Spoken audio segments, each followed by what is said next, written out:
Assalamu alaikum students. Myself Zahid Ahmed. I am from FEI, your English teacher. And today my topic is preposition. So let's start it. Okay, we'll start with the definition. But before definition, let me tell you, preposition is a word that is the combination of two words, pre and position. Pre means before and position means place. So preposition is any word that is placed before. अब ये किसके पहले use होता है? किस word के पहले? क्या वो वर्ड है, नाउन है, प्रोनाउन है, कुछ और है? वो हमें डेफिनेशन से पता चलेगा. So let me read the definition first और उसके बाद मैं आपको समझाने की कोशिश करूंगा. Preposition is a word placed before a noun or pronoun to show direction, time, place, or location, or introduce an object. Preposition एक ऐसा word है जिसको place किया जाता है, that is placed before a noun or pronoun. कोई noun या pronoun है sentence में, उसके पहले उसको use किया जाता है. ठीक है? अब क्यों यूज किया जाता है? अगर आपने आर्टिकल्स को भी पढ़ा होगा, आर्टिकल्स की भी सेम ही डेफिनेशन है. That article is a word that is placed before a noun. Now what is the difference between an article and a preposition? वो हमें यहां से पता चलता है कि प्रीपोजिशन एक ऐसा वर्ड है जो नाउन और प्रोनाउन के पहले यूज होता है. क्यों यूज होता है? To show direction.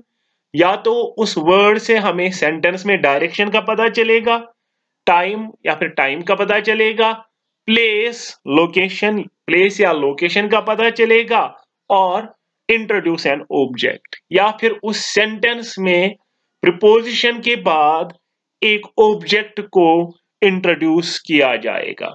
अब आगे देखिए आप, prepositions show what relationship noun और pronoun had with some other word in the sentence. Preposition से हमें यह पता चलता है कि एक सेंटेंस में एक नाउन या प्रोनाउन का, या तो नाउन होगा या फिर प्रोनाउन होगा, उसकी क्या रिलेशन है किसी दूसरे वर्ड के साथ जो उसी सेंटेंस में है. What is the relationship between those two words? What is the relationship between noun and some other word? या what is the relationship between pronoun and some other word in the sentence? अब जो ये दूसरा word है वो भी noun हो सकता है. जो डेफिनेशन में ऊपर लिखा हुआ है, some other word, it can be noun, it can be pronoun, it can be object. ठीक है? वो हमें एग्जाम्पल से भी पता चल जाएगा. यहाँ पे जैसे यहाँ पे एग्जाम्पल है, the book is on the table. अब दो चीजें हमें डेफिनेशन से पता चली. पहली चीज कि प्रीपोजिशन एक ऐसा वर्ड है जो उसको प्लेस किया जाता है किसी नाउन या प्रोनाउन के पहले. ठीक है? दूसरी चीज हमें यह पता चली कि उस सेंटेंस में दूसरा वर्ड भी होता है. उन दोनों की जो रिलेशन हमें दिखाए, जो वर्ड सेंटेंस में उन दो की रिलेशन दिखाए, उसी वर्ड को प्रीपोजिशन कहते हैं. जैसे यहां पे लिखा हुआ है, the book is on the table. अब यहाँ पे दो वर्ड्स कौन से हैं? एक तो है ये द बुक और दूसरा है द टेबल. इन दोनों की रिलेशन के बारे में हमें इस वर्ड से पता चलता है, इस ऑन से पता चलता है. तो इसका ये मतलब हुआ this on is a preposition. इसी तरीके से दूसरी example, he fell into the river. What is the relationship between this pronoun he and the river? This is being told to us in the sentence by this word into. तो ये into भी क्या है? ये भी एक preposition ही है. उसके बाद the eggs are in the basket. The eggs noun है, basket भी noun है सेंटेंस में. इन दो नाउन्स की रिलेशनशिप के बारे में हमें इस वर्ड से पता चलता है, इन से पता चलता है. These are two different things. एक अलग चीज है, बास्केट एक अलग चीज है. इन दोनों की रिलेशन क्या है? The eggs are in the basket. कि eggs इसके अंदर ही है. This is the relationship between those two. Any word that shows us a relationship between two words in a sentence, those words can be nouns, pronouns. Sometimes the second word can be an object of the sentence. तो उसको preposition कहते हैं. उसके बाद अब देखो two most common forms of preposition. अब जो ये प्रीपोजिशंस हैं इनकी अलग अलग फॉर्म्स हैं, इनको अलग अलग तरीकों में लिखा जा सकता है, सेंटेंस में ये अलग अलग फॉर्म दिखाते हैं। लेकिन जो सबसे ज्यादा कॉमन फॉर्म्स ऑफ प्रीपोजिशंस हैं वो है प्रीपोजिशन ऑफ टाइम और प्रीपोजिशन ऑफ प्लेस। जो सबसे ज्यादा मोस्ट कॉमन फॉर्म्स हैं प्रीपोजिशंस की, either it could be preposition of time और it can be preposition of place. तो हम पहले इन्हीं दो को पढ़ते हैं, इन्हीं दो प्रीपोजिशंस जो प्रीपोजिशन के फॉर्म्स हैं इन्हीं को पढ़ते हैं। उसके बाद हम आगे इसके टाइप्स वगैरह को पढ़ेंगे या इसके यूसेज के बारे में कि किस तरीके से सेंटेंस में इसको यूज करना है, कहां पे किस प्रीपोजिशन को यूज करना है, वो हम बाद में देख लेंगे। चलिए हम प्रीपोजिशन ऑफ टाइम की डेफिनेशन को पहले देखते हैं। It is a preposition that allows us to discuss a specific time period such as date on calendar, season, day और actual time। अच्छा, preposition of time क्या है? मैंने कहा कि दो कैटेगरीज हैं जिनमें prepositions का यूज ज्यादा होता है। एक तो preposition of time और दूसरा preposition of place। अब हम प्रीपोजिशन ऑफ टाइम को पढ़ रहे हैं। तो it is a preposition that allows us to discuss a specific time period such as date on calendar, season, day और एक्चुअल टाइम। यानी प्रीपोजिशन ऑफ टाइम वो प्रीपोजिशन है जो हमें दिखाए कोई स्पेसिफिक टाइम। स्पेसिफिक टाइम अब चाहे वो डेट ऑन कैलेंडर ही क्यों ना हो, कोई सीजन ही क्यों ना हो, कोई डे ही क्यों ना हो या एक्चुअल टाइम ही क्यों ना हो। अब मैंने एग्जांपल्स, पहले आप एग्जांपल्स देखो, मैंने एग्जांपल्स उसी हिसाब से रखी हैं। एक में डेट ऑफ कैलेंडर आएगा, दूसरे में सीजन, तीसरे में डे और एक्चुअल टाइम भी है एक एग्जांपल में। अब देखो पहले, my great grandmother was born in 8th July 1906। Now this 8th July 1906 is a specific time period, ठीक है। और इसके बारे में हमें इस वर्ड से पता चलता है, जिस इन से। So in comes in the category of, here in comes in the category of preposition of time। उसके बाद दूसरी एग्जांपल आप देखो, my vacation ends on Monday। Monday is the specific time और on is the preposition जिससे हमें ये पता चलता है, और यहां पे ये जो on है it comes in the category of preposition of time। उसके बाद तीसरी वाली example, I have to meet my friend at 8 PM। This 8 PM is the specific time या actual time, और इसका पता हमें इस वर्ड से चलता है at से, और ये at यहाँ पे preposition of time है। इसी तरीके से लास्ट एग्जांपल में, birds often migrate in spring and autumn। These spring and autumn are seasons जो हमने डेफिनेशन में पढ़ा, चाहे वो डेट ऑफ कैलेंडर हो, सीजन हो, डे हो या एक्चुअल टाइम हो। उस जो भी प्रीपोजिशन ऐसे सेंटेंसेस में यूज होगी जिनमें ये चार चीजें आएंगी, डेट आएगा, सीजन आएगा, डे आएगा, एक्चुअल टाइम आएगा, उन सेंटेंसेस में जो प्रीपोजिशन यूज हुई हैं उन प्रीपोजिशंस को हम प्रीपोजिशन ऑफ टाइम की कैटेगरी में लेंगे। जैसे यहां पर इन है, यहां पे ऑन है, यहां पे एट है और यहां पे दोबारा इन है, ठीक है। तो दूसरा टाइप, जो दूसरी category, rather not type, preposition की, वो है प्रीपोजिशन ऑफ प्लेस। अब प्रीपोजिशन ऑफ प्लेस क्या होता है, पहले हम डेफिनेशन पढ़ेंगे। It describes the position of a person और thing in relation to another person और थिंग। अब ये क्या करता है, ये डिस्क्राइब करता है पोजीशन को एक पर्सन की, चाहे वो पर्सन नाउन हो या प्रोनाउन हो, ये उसकी पोजीशन को डिस्क्राइब करता है in relation to another person. दूसरा जो पर्सन यूज हुआ है, दूसरी जो चीज यूज हुई है सेंटेंस में, उसकी रिलेशन में इसकी क्या पोजीशन है, उस वैसी प्रीपोजिशन, उसको प्रीपोजिशन ऑफ प्लेस कहेंगे। Try to understand it. पहले मैं एग्जांपल्स को देखता हूं, एग्जांपल से आपको अच्छे से समझ में आ जाएगा। जैसे यहां पर सेंटेंस है, the boy is on the garden. अब the boy is the person in this sentence, और इसकी रिलेशन क्या है किसके साथ? अनदर पर्सन और थिंग, इस गार्डन के साथ। The boy is on the garden. अब गार्डन और बॉय की क्या आपस में रिलेशन है, जो हमने डेफिनेशन में भी पढ़ा, लेकिन यहां जो प्रिपोजिशन ऑफ प्लेस में है, यहां जो दो की रिलेशन है वो हमें उससे पोजीशन का पता चल जाता है, पोजीशन का, कि ये कहां पे है। The boy is on the garden. अब गार्डन और बॉय में ये रिलेशन है कि बॉय उस गार्डन गार्डन पे ही है। इसी तरीके से the helicopter Howard above the house.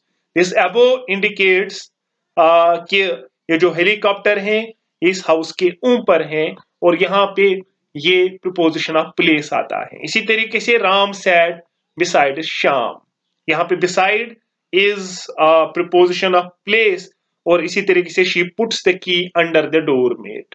इस अंडर वर्ड से अब जो भी प्रिपोजिशंस हमने यहां ऑन यूज किया, यहां हमने अबव यूज किया, यहां हमने अंडर यूज किया, यहां बिसाइड यूज किया, अब सबसे हमें प्लेस के बारे में पता चलता है कि क्या होता है असल में। अब डेफिनेशन को दोबारा देखो, it describes the position of a person. इससे डिस्क्राइब होती है पोजीशन एक पर्सन की, यहां बॉय की, यहां राम की, यहां हेलीकॉप्टर की, और यहां शी की, शी इज द प्रोनाउन, कि दूसरी थिंग जो सेंटेंस में है उसकी रिलेशन में इसकी पोजीशन क्या है। यहां पर boy is on the garden, यहां पर beside Ram is beside Shyam, यहां पे helicopter is above the house, और यहां पे the keys are under the door में। ठीक है, तो हम आगे देखेंगे। यहां पे नोट मैंने लिखा हुआ है, preposition of time and preposition of place are same words. अब नोट अब इंपॉर्टेंट होता है। अब प्रिपोजिशन ऑफ टाइम में जो प्रिपोजिशंस आती हैं और प्रिपोजिशन ऑफ प्लेस में जो भी प्रिपोजिशंस आती हैं, actually they are same words, वो बिल्कुल सेम वर्ड्स हैं। However they are used in a different way, उनको अलग अलग तरीकों से यूज किया जाता है सेंटेंस में। जैसे आपने नोटिस भी किया होगा, यहां भी ऑन है, my vacation ends on Monday, preposition of time में, और यहां भी ऑन है, the boy is on the garden. अब डिफरेंस क्या है फिर? डिफरेंस ये है कि यहाँ पे ये प्लेस को इंडिकेट करता है, यहाँ पे ये ऑन टाइम को इंडिकेट करता है। इसी तरीके से दूसरी एग्जांपल्स में प्रिपोजिशन ऑफ टाइम और प्रिपोजिशन ऑफ प्लेस सेम ही वर्ड्स होंगे, लेकिन उनका usages. Okay, now let's move towards the types of preposition. अब टाइप्स ऑफ प्रिपोजिशन में तीन इंपॉर्टेंट टाइप्स हैं इसके। पहला है सिंपल प्रिपोजिशन, दूसरा है डबल प्रिपोजिशन, और तीसरा है कंपाउंड प्रिपोजिशन। अब हम इन तीनों को let's discuss them one by one. तो पहला हम पढ़ेंगे दैट इज सिंपल प्रिपोजिशन। बहुत आसान है ये। When a preposition consists of one word, it is called a simple preposition. अब प्रिपोजिशन की डेफिनेशन हमें ऑलरेडी पता है, उसमें दो चीजें आ गई। एक तो preposition is placed before a noun और प्रोनाउन, और दूसरा it shows the relationship of noun और pronoun with some other word in the sentence. तो प्रिपोजिशन एक ऐसा वर्ड है जो एक नाउन या प्रोनाउन के पहले यूज होता है, और दूसरी चीज इससे हमें एक सेंटेंस में एक नाउन और प्रोनाउन, एक नाउन या प्रोनाउन की रिलेशन क्या है दूसरे वर्ड के साथ, उसके बारे में हमें पता चलता है इसी वर्ड से। तो पहला टाइप है that is simple preposition. When a preposition consists of one word, जब एक प्रिपोजिशन एक ऐसा वर्ड जो हमें वो दो चीजें बताएगा जो मैं अभी कह रहा था, हमें जब वो कंसिस्ट हो, that consists of a single word, जब एक प्रिपोजिशन एक ही वर्ड की हो तब उसको सिंपल प्रिपोजिशन कहते हैं। जैसे नीचे मैंने कुछ बहुत सारी प्रिपोजिशन हैं, लेकिन मैंने कुछ ही यहाँ पे लिखी हुई हैं। जैसे इन है, at, on, to, for, of, after, over, above, under, those all words are single words. अब ये सिंगल वर्ड जब सेंटेंस में यूज होते हैं, अगर ये वो दो चीजें दिखाए जो डेफिनेशन में आई है, एक तो it is placed before a noun और प्रोनाउन, और दूसरा it shows what a relationship between noun और pronoun with some other word in the sentence, तब जाके इन वाले वर्ड्स को और भी वर्ड्स को जो सिंगल वर्ड हो और वही दिखाते हो जो डेफिनेशन में हमने पढ़ा, तब इनको सिंपल प्रीपोजिशंस कहते हैं। अब दोबारा देखो, simple preposition, when a preposition consists of one word it is called a simple preposition. जब एक प्रीपोजिशन एक सिंगल वर्ड पे कंसिस्ट करती हो, एक सिंगल वर्ड ही हो, तब इसको सिंपल प्रीपोजिशन कहते हैं। एग्जांपल आपके नीचे हैं। उसके बाद second type is that is called double preposition. पहले हम डेफिनेशन पढ़ेंगे इसकी। When a preposition consists of more than one word it is called double preposition. जब एक प्रीपोजिशन दो वर्ड्स की बनी हुई हो, तब जाके इसको डबल प्रीपोजिशन कहते हैं। जैसे नाम से ही पता चलता है, double, double means two, that means when a preposition is made out of two prepositions, that is called a double preposition. For example, जैसे आपने in to, it is the combination of in and to, into। इसी तरीके से with in, it is the combination of with and in। उसी तरीके से up to, ये दो अलग अलग prepositions हैं, up अलग to अलग, etc. Those are called the double prepositions. उसके बाद the third type is that's called compound preposition, and compound preposition is a preposition, compound preposition consists of two or more words। compound preposition हम उन prepositions को कहते हैं जो consist करते हो दो words का या दो से ज्यादा words का। जैसे एग्जाम्पल यहां पे लिखा हुआ है on behalf of, according to, in front of।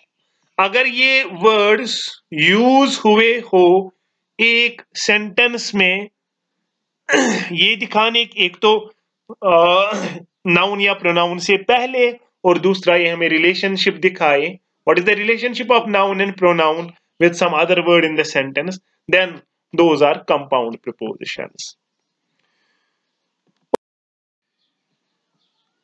तो देखिए, हम अब प्रीपोजिशन के यूज के बारे में पढ़ेंगे। तो मैंने यहाँ पे टाइटल में लिखा हुआ है pairs of preposition that need special notice. When we talk about using a preposition in a sentence, we can use any suitable preposition in a sentence. For example, मैंने ये कहा कि जब एक प्रीपोजिशन को यूज करना हो किसी सेंटेंस में, तो हम कोई भी सुटेबल प्रीपोजिशन वहां पे यूज कर सकते हैं। जैसे मैं आपसे पूछूंगा, there is a sentence, the boy is walking, उसके बाद है डैश रोड। ठीक है, you can note it, the boy is walking dash road. अगर आपको इस वाले सेंटेंस में प्रीपोजिशन का यूज करना है, आप नॉर्मली क्या करोगे? कोई बच्चा ये लिखेगा the boy is walking on the road, वो भी करेक्ट है। कोई लिखेगा the boy is walking across the road, across भी करेक्ट प्रीपोजिशन है। कोई लिखेगा the boy is walking besides the road, besides भी करेक्ट है। कोई किसी और तरीके से लिखेगा। बेसिकली मतलब मेरा क्या है कि जब when we talk about using a preposition in a sentence, we can use any suitable, वो कॉमन सेंस से भी इंसान यूज कर सकता है। लेकिन मसला क्या है? मसला ये है कि there are some pairs of preposition। कोई preposition में कुछ preposition है जिनको पेयर बनाया गया है, दो को इकट्ठे रखा गया है। Those preposition are interchangeable, we cannot change them। For example यहां पे पहली पेयर ऑफ प्रीपोजिशन है इन और एट। जहां पे इन यूज होगा वहां पे हम एट यूज नहीं कर सकते। हाँ, इस इन की जगह हम ऑन भी यूज कर सकते हैं अगर वो सेंटेंस में सूटेबल होगा। जहां पे एट यूज होगा वहां पे हम इन यूज नहीं कर सकते। इसीलिए मैंने ऊपर लिखा pairs of preposition that need special notice. यही वो प्रीपोजिशंस हैं जिनकी तरफ आपको ज्यादा ध्यान देना है। We cannot replace them because those pairs of preposition are used in different situations। जैसे in और at को हम पहले पढ़ेंगे। This is the first pair of preposition। अब देखो, in is used with names of countries and large towns or cities। अब in एक ऐसी preposition है जिसको यूज किया जाता है तब जब किसी कंट्री का नाम हो या कोई लार्ज टाउन या लार्ज सिटी हो। जैसे मैंने एग्जांपल में यहां लिखा हुआ है we live in India. Now India is a country, यहां पे एट कभी यूज हो नहीं सकता। We live at India is incorrect. इसी तरीके से गिलानी साहब lives in Srinagar. Srinagar is a big city, is a large city, we can use in over here. ठीक है, अब एट को हम देखेंगे क्या डिफरेंस है इन और एट में। At is used with small localities, towns and villages. अब एट वहां पे यूज होगा जहां पे छोटी छोटी लोकेलिटीज होंगी, मोहल्ला होगा कोई, ठीक है, छोटा सा टाउन होगा कोई या विलेजेस होंगे, वहां पे हमें एट यूज करना है। For example I live at Parigam. Parigam is a village, I can not use I live in Parigam. ठीक है, क्योंकि Parigam is a village and with villages we have to use at. जैसे यहां पे एग्जांपल है Imran sir lives at Parigam. अच्छा, उसके बाद दूसरे एग्जांपल है he lives at Model Town Ludhiana. अब मॉडल टाउन लुधियाना क्या है? इट्स अ टाउन, लेकिन ये कौन सा टाउन है? इट्स अ स्मॉल टाउन, इसीलिए यहां पे लिखा हुआ है एट। अगर ये कोई सिटी होती या कोई कंट्री होती तब यहाँ पे इन होता। Now we can not replace this at with in. I can not write Imran sir lives in Parigam और I can not write he lives in Model Town Ludhiana. So this was the first pair of preposition. उसके बाद दूसरा pair of preposition है that is in and into. अब मैंने इससे पहले भी कहा this is the second pair of preposition. We can replace, अगर एक सेंटेंस है उसमें हम एक प्रीपोजिशन की जगह दूसरी को भी यूज कर सकते हैं, लेकिन when it comes to pair of preposition we can not replace them. अब इन एंड इनटू में क्या डिफरेंस है? In is used for things at rest.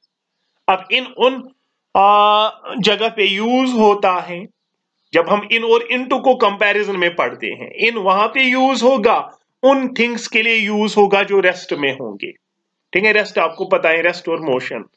अच्छा, जैसे the patient was in bed, it indicates when the patient is in bed he is at rest. ठीक है, जब patient bed पे होगा वो रेस्ट में होगा। अब हम यहां पे नहीं लिख सकते the patient was into bed, वो इनकरेक्ट है, क्योंकि बेड पे जब पेशेंट होता है वो वहां पे रेस्ट पे होता है। या he was in the chair, in the room, he was in the room, somebody is there who is in the room, इसका ये मतलब है कि वो रेस्ट में है और इन वहां पे यूज होगा। अब इनटू कहां पे यूज होगा? Into is used for things in motion. अब इनटू तब यूज हो जाता है when we read those this pair in comparison. In और इनटू को जब हम कंपैरिजन में पढ़ते हैं, इन उन चीजों के लिए यूज होता है जो रेस्ट में होती है और into is used for things in motion, उन चीजों के लिए यूज होता है जो मोशन में होती हैं। जैसे यहां पे Ram jumped into the river, when this Ram jumped, इसका मतलब ये राम उस वक्त मोशन में होगा, ये रेस्ट में नहीं होगा। अब we can not write Ram jumped in the river, that is incorrect. Try to understand it, we can not replace those preposition with each other. जब हम कंपैरिजन में देखें, हम ना इनको ऐड से कम ये रिप्लेस कर सकते हैं, ना इनको इनटू से रिप्लेस कर सकते हैं। दूसरों से रिप्लेस हम कर सकते हैं दूसरी प्रीपोजिशन से अगर वो सूटेबल हो सेंटेंस के लिए। ठीक है, जैसे Ram jumped into the river, अब into indicates that Ram is in motion, या she threw the letter into the fire. जब कोई ये शी है ना प्रोनाउन, जब किसी लेटर को ये थ्रू करेगी, फेंकेगी, it means she is in motion. ठीक है, तो उसके बाद कुछ और पेयर्स ऑफ प्रीपोजिशन को पढ़ेंगे। जैसे यहां पे है लिखा हुआ क्या कहते हैं इसको, ऑन एंड अपॉन। जैसे on is used for things at rest. When we read those this pair of preposition in comparison on and upon, on किन के लिए यूज होता है? On is used for things at rest, उन चीजों के लिए जो रेस्ट में हो। जैसे teacher was sitting on a chair, when teacher is sitting on a chair it indicates that he is at rest, वो रेस्ट में है। ठीक है, और the patient was on the bed. ठीक है, अब यहां सेम एग्जांपल है जो हमने इससे पहले पढ़ी। ठीक है, जब द पेशेंट वाज हमने लिखा इन द बेड, हम इससे हमें यह पता चला कि in and on are interchangeable. हम ये भी लिख सकते हैं the patient was in the bed, हम ये भी लिख सकते हैं the patient was on the bed. यही मैं कह रहा हूं, we can replace on with in but we can not replace on with upon. क्यों? Upon is used for things in motion, क्योंकि अपॉन उन चीजों के लिए यूज होता है जो मोशन में होते हैं। जैसे यहां पे लिखा हुआ है the cat sprung upon the table. अब कैट ने छलांग मारी, जब कैट स्प्रंग करेगी, sprung is the past tense of spring, जब वो जंप मारेगी इसका मतलब वो मोशन में होगी। इसी तरीके से she fell down upon her knees, कोई अपनी नीज पे गिर गई है, it indicates that she is in motion. उसके बाद one more pair of preposition that is till to, till and to. Till is used for time and to is used for place. बहुत आसान है ये। अब देखो आप, till is used for time, till time के लिए यूज होता है, और टू किसके लिए यूज होता है? प्लेस के लिए यूज होता है। जैसे यहां पर एग्जांपल में लिखा हुआ है राहुल स्लेप्ट टिल 9 o'clock, और 9 o'clock is the time and it is indicated by this preposition till। हम ये नहीं लिख सकते Rahul slept to 9 o'clock, that is incorrect because we are this is a pair of preposition till and to। उसके बाद दूसरा, the neighbors played music from morning till night, और night indicates the time, और till is used over here, we cannot use यहाँ पर हम ये till की जगह to use नहीं कर सकते। हम ये नहीं लिख सकते the neighbors played music from morning to night, that is incorrect because to is used for place, we cannot use to for time, we use till for time। to is used for place, for example we thought we should walk to the market for breakfast, the market is the place, इसलिए यहाँ पे to use हुआ। और trekker climb to the top of the hill, top of the hill is the place. So this was all about this video, hope कि आपको समझ में आ चुका होगा। फी अमानिल्लाह, अल्लाह हाफिज़ नासिर।